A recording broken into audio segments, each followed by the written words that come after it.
So far, so good.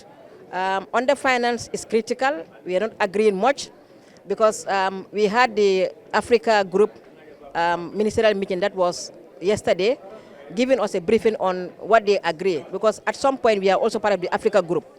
But the Africa group is indicating that they are with the position that 600 billion for every year. That is the new quantum. And then the other partners, the developed countries are saying no.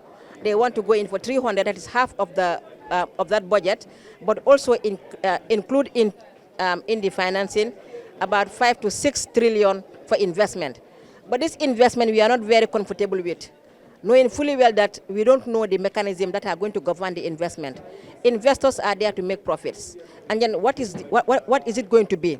Are they going to make profit on us or through us? So this is where we are not comfortable. What we are saying is that let the mechanism of accessing climate finance, providing climate finance be very clear to all of us. That's why we are coming up with a clear definition, which is also a stumbling block.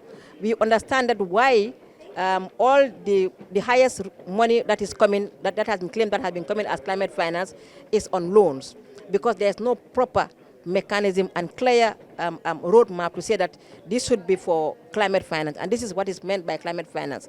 But because the definitions are not clear, that's why we are seeing ourselves into these challenges.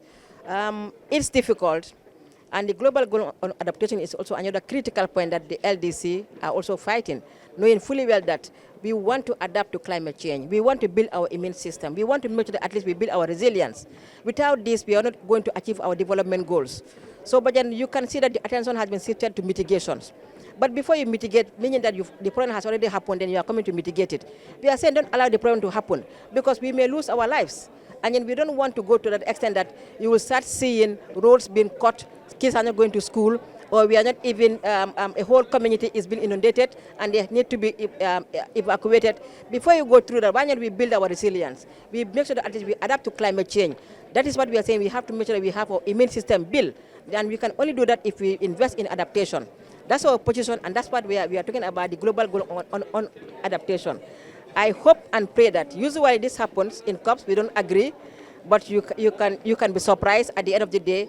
Census will come back and it will all agree. Now that it's at the ministerial level, most of the text has not been agreed by the technicians. About 25 paragraphs needs to go to the ministers, and then now here we are.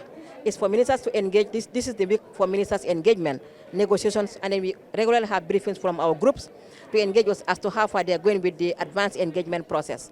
But we are hopeful, just like what happens in COP28.